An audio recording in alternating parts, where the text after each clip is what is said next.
29 years.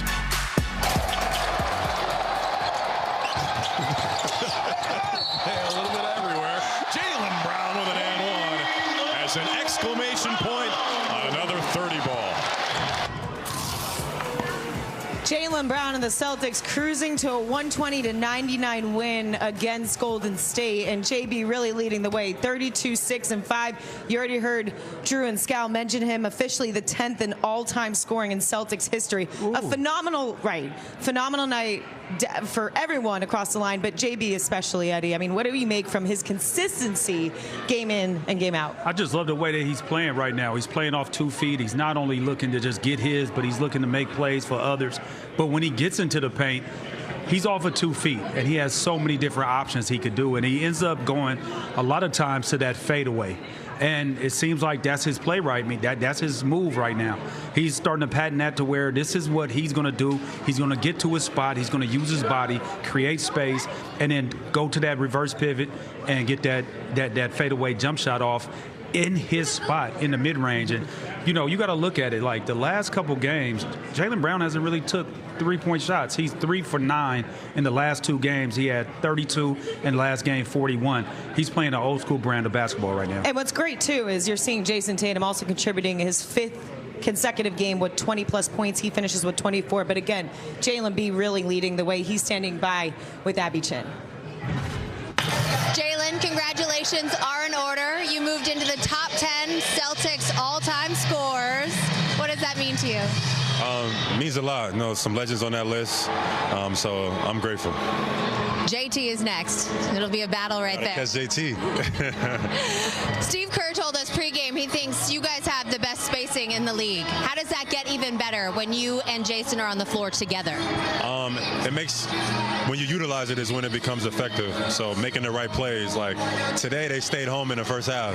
They just let me play one-on-one. And I think that's respect to our shooters. Baylor, Peyton, Sam, they didn't want to give up 3. So that means that, you know, they respect those guys. So we take that as a sign of respect, and then I just came out and do what I did.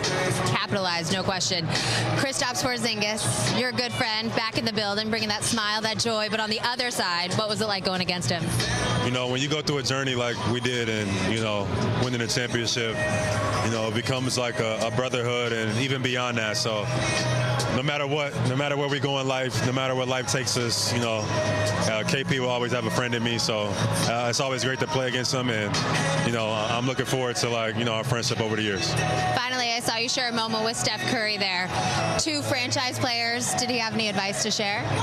Yeah, he just said keep going. You know, he said I'm having a hell of a year, so he said just keep going, stay focused, and I told him I got him. But I've had some great conversations with Steph, including like at All-Star, so it's always good to talk to guys like that.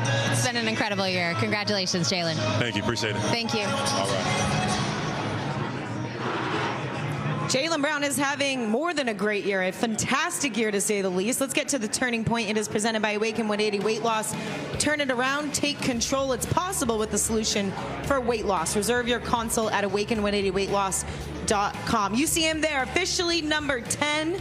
Passing JoJo White, Dave Cohen's, 13,202. And Jaylen Brown officially top 10 all-time scoring in Celtics history. What's cool about this is you see the Chief here witnessing him also being on that list here tonight. Robert Parrish, number 4 on that list, joining the other greats. And Eddie, what's interesting what you said was Jaylen Brown didn't really have an all-incredible game from downtown. 1 of 4 from behind the 3. But what he's doing in his mid-range game, 11 of 21 overall, he's just finding ways, and it feels like it's coming so naturally to him. Like he's getting into the paint, but it doesn't feel like he's forcing anything. No, he's not forcing it. He's getting where he wants to go, and he's also drawing fouls. He was 9 for 9 from the free throw line tonight. The other night he was 19 for 21. So now we're talking about 28 from 30 from the free throw line. He's making his free throws. So now, before, you know, you could probably foul him and people thinking like, okay, he could, you know, not shoot at a high clip from the free throw line, but he's worked on his game so much. You see everything. They were talking about his left hand at first. Now he's going to the left more than anything. Then he's talking about, oh, you know, his free throws. I don't know if is that efficient at the free throw line. Now he's knocking his free shut those down. And he does a little bit of everything for the game. He gives the game what it needs. And I think with Jason Tatum coming back, the floor has spaced out a whole different way than it was before, because you can't leave JT. And it's funny because Jason Tatum is now being a guy who is in the corner standing. And once that gets rocking and rolling, then you know what's going to happen. It's going to be tough sledding for any team that the Celtics play. Yeah, I mean, they continue to improve. 46 wins so far on the season.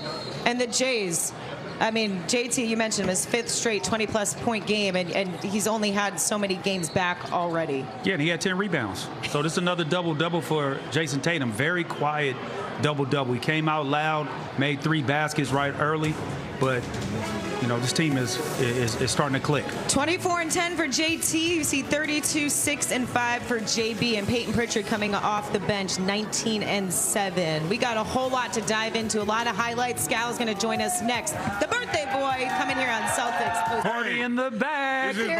This is my birthday present from Max Letterman. Thank you, Max. Such a happy. Put that all over Instagram. Yeah. Happy birthday, Scal. Getting the win here, which, by the way, we don't have a whole lot of birthday wins. But, Scal, to see Jaylen Brown pass Cowens, pass JoJo White on that top 10 all-time scoring list here for the Celtics, to have the chief in-house witness him do that, and on your birthday to say. I mean, he's elite, and what I think me and Eddie were just talking about this. He said you guys were talking about it before I got here.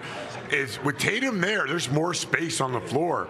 Yeah. Jaylen Brown's even more unstoppable now with Tatum out there. So it's just a matter of these guys getting it together and working it out. I can't wait. I don't know if the Memphis game is going to be like that, but Minnesota coming in, and then you have Oklahoma City coming in. So it's going to be really interesting. Maybe Atlanta could stay hot. I mean, they won 10 in a row. So I want to see this team get tested. You guys remember, in the San Antonio game, Jaylen Brown got kicked out, and in the Oklahoma City game, Jason Tatum didn't play. So I want to see these guys play and get tested. I do too. I mean, this is the only way. I think they're ratcheting it up. You can look at the rotation right now. It's changing a little bit. Getting a little tighter. Yeah, it's getting a little tighter. So Joe is starting to focus in on, hey, this is what we have to do right now. This is how we're going to start playing, getting guys used to it. So it's not a surprise if you might not play, or you playing short minutes, short change out there. So I think that's the most important thing. But back to the spacing and everything. Jason Tatum allows that space because you can't help off him. You can't help off Peyton Pritchard. You can't help off Sam Hauser. Can't help off D. White. Can't help off D. White. Then Kata could be in the dunker spot right there, or he could space out a little bit. And so what I like about what Jaylen is doing, he's playing so under control. And a lot of times, well, earlier in his career, everybody talked about his left hand. Look how much he goes left now. Yeah. He goes left. It's like not even a thing now. No, it's not. He goes to his left. He gets to his place, his space, and then he plays off 2 feet. And it allows him to create space however he wants because he's so strong. You guys put me and Eddie on if you guys can. Okay. When Jaylen Brown plays, I think the old Jaylen Brown would just try to beat you to the basket. Now Jaylen Brown is just trying to get by you right here, and then he's sealing you, and then he's stepping into you. So as that's happening, he's reading everything going on. Okay, this guy's over there, that guy's over there. It's before it was lightning fast, and now it's just like in control. And that little pace difference is allowing Jaylen Brown to be more efficient and keep his turnovers down and play off 2 feet and play off 2 feet and challenge a big at the rim. So this right now with Tatum out there, this is the best I've seen Jaylen Brown play this season. That's what makes this team so lethal. They're hard to guard when you have both of the Jays out there. And that was the question, not necessarily a question, but maybe for some going into this with them two playing, it's like, what will they be like? It's not like, you know, when you see them out there, all right, what is this going to be because it's the first time? No, we've seen the Jays play, but how is this going to work at this point? Yeah. And to see Jason, one thing I noticed early on in this game, Eddie, was I just feel like he feels more comfortable each game as he plays. Like he's talking to the refs a little bit more. He's starting to find his spot. He's going after the rim, going after the ball. I just feel like he's getting more into Jason Tatum mode, and let alone he does so getting a double-double here in the minutes. Man, he looks like himself. Look how strong he is. That's the thing that I'm looking at. Every move that he used to do, he does not look like a shell of himself. That first game, yeah, emotions were high. You know, you probably had a little bit of nerves and things like that, but he's been settling in. Tell me, that doesn't look like Jason Tatum, everything.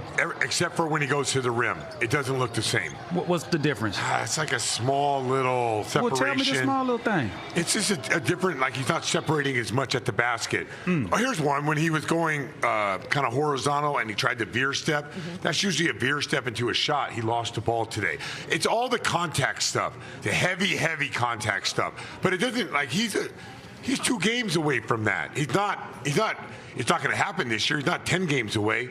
Every game, there's 2 more things that he's like kind of like sharpening up. Yeah, but those are the things that you got to get used to. For sure. 5-on-5, you're not going to be used to playing against guys that are going 100 all the time. Especially you might be playing against coaches that's 5-on-5 or some G League players, and knocking none of that. But when you playing in a real game, guys are out there trying to earn their livelihood and they're playing as hard as they can. So, that's a total different type of animal. Like when he got ripped at half court by GP kind of baited him. No, that was Jaylen Brown, excuse me.